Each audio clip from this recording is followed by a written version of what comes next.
Hey guys, it's Hassy Trades here, and in this video today I am going to be analyzing SPY. First of all, next week is key and a huge week for SPY, mainly due to CPI, which stands for Consumer Price Index. This will measure the monthly change in prices paid by US consumers. Inflation last month, for the month of September, was 8.2%. For August 8.3%, and July 8.5%. For June I think it was around 9.1 to 9.2%, if I'm not wrong. So that was the highest month we've had so far. With the rise in obviously energy prices, gas prices, I'd be surprised if we don't get a higher than 8.2%. I'm leaning more towards the 8.3, 8.4% level. Cleveland Fed has it coming in at 8.1%. So yeah, it's an important week ahead. SPY will react big to this news. Historically it has done as well. So if you see the last CPI being on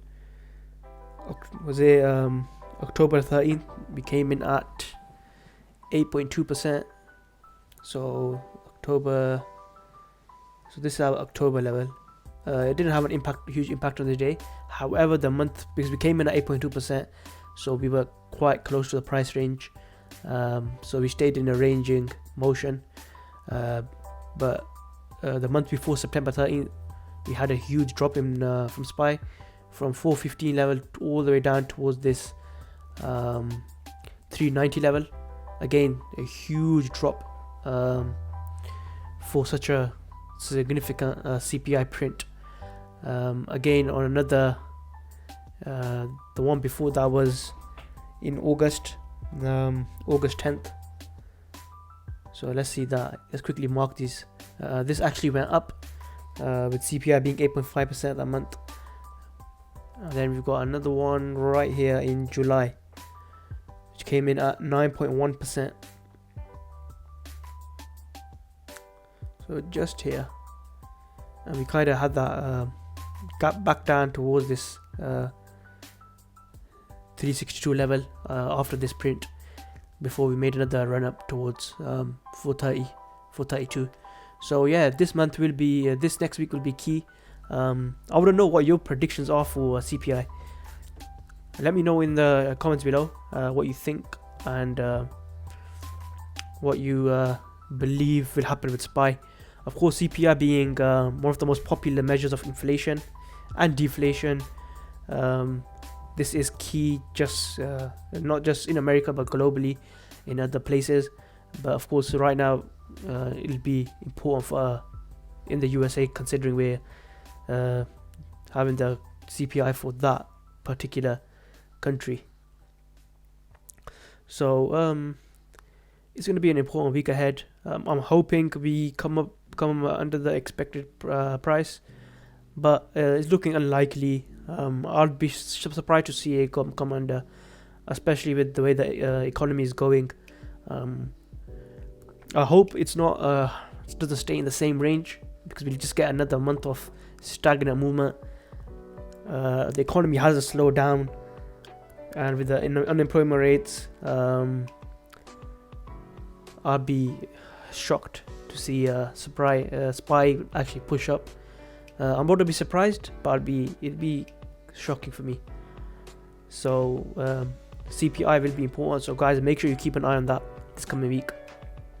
As for SPY, on a technical basis, we look at the key daily levels here.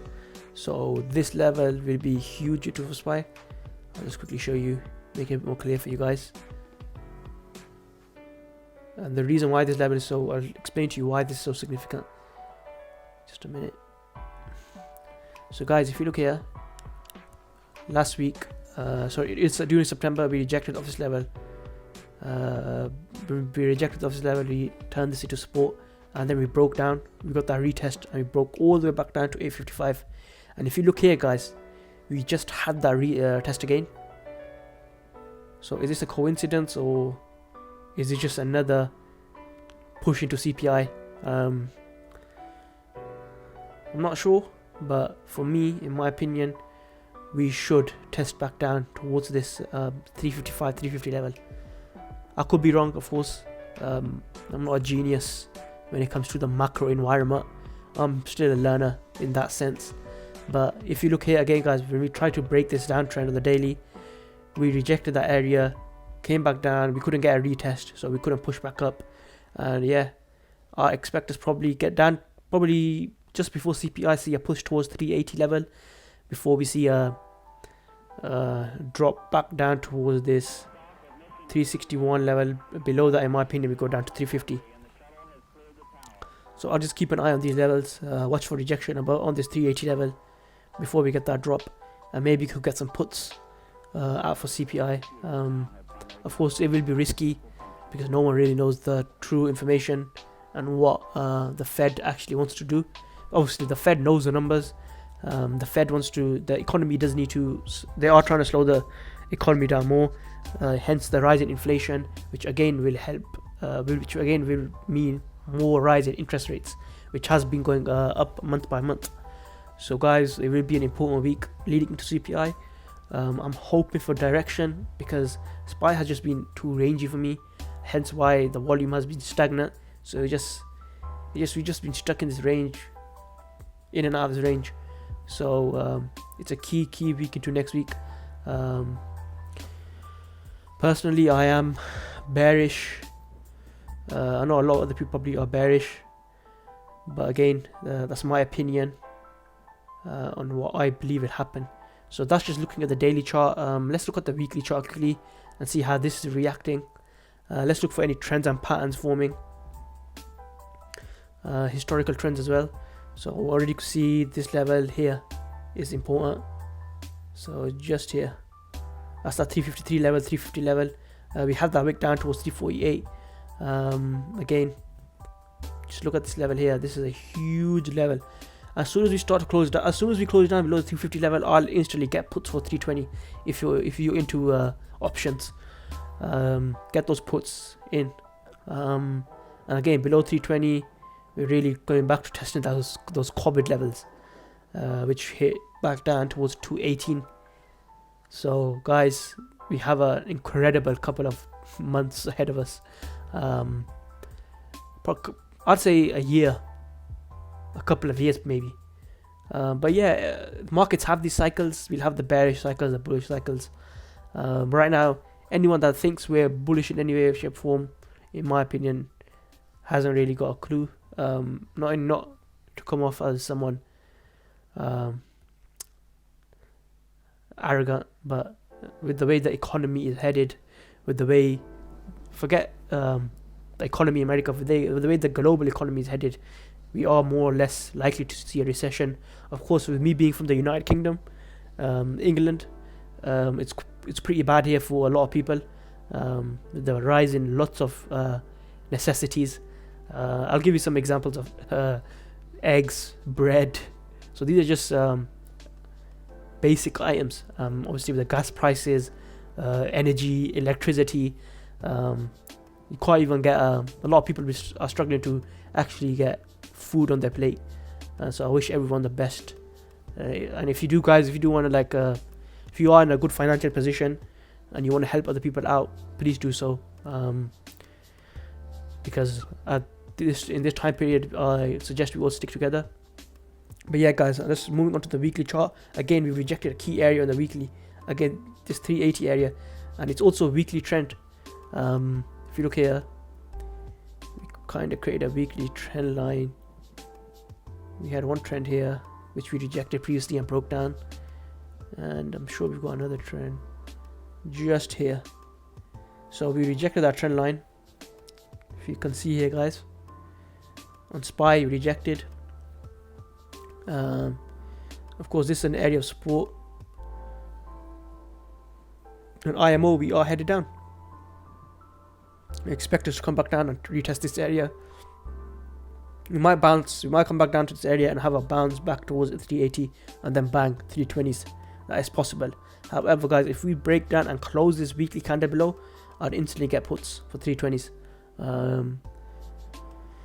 But yeah, this is my opinion on the weekly chart. It's not the weekly chart, is just technical analysis. Is showing you with the macro analysis. Of course, CPI is huge. Last week we had the interest rates, as well as job reports. So there's still a long time to go before, in my opinion, we do see any type of big reversal. It's difficult to understand as well, because of course I'm new to this macro side of things. I'm learning as I go, and I do suggest you guys to also try picking up on a few key information on a macro point of view. It's always good to learn these different types of trading strategies, because at the end of the day, guys, every strategy is good if you make use of it. So don't go out and don't think one strategy might not work. I don't want to learn another strategy. So learn the macro side of, use this time to learn the macro side, learn the technical analysis, learn your basics of trading, and build your account up slowly. Don't rush into any trades, and build your account for the next run in the market, the next bull cycle. That's what I recommend as a trader, because a lot of people will quit. That's part of human nature. You do get people that will leave, that will quit, and they'll come back probably after 2-3 years to try again, and they'll be in the same cycle each and every single time, in my opinion, from what I've experienced, because people don't like hardship. They don't like to be challenged, and this is the hardship we probably get from the market in the coming weeks, months. But there will be opportunities in the small cap world, in my opinion, which is what I'm the best at. That's my niche. We will get opportunities. You just gotta be patient. You gotta be like a hawk.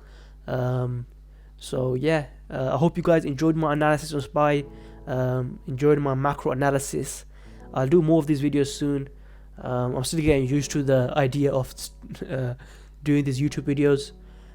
Hopefully I'll improve on a daily basis to provide you guys with the best content. Guys, if you enjoyed this video, hit the like button, leave a comment below, subscribe, guys. I'm gonna try my best to get out more videos on a weekly basis, but I wanna see you guys support on these videos. Share these videos. If you got any opinions, share them down below. Let me know. I'll be happy to even get you guys on these streams and talk to me. We could discuss the market. I'll upload these videos. I don't mind doing this stuff, guys. But yeah, guys, I'll catch you guys on Monday. We're gonna have an amazing day on Monday. My team in the Discord group. I'm looking to double my account this week. I'm gonna go for it. Risk small, win big. That's our motto, guys. Have a great rest of your weekend. Catch you guys Monday.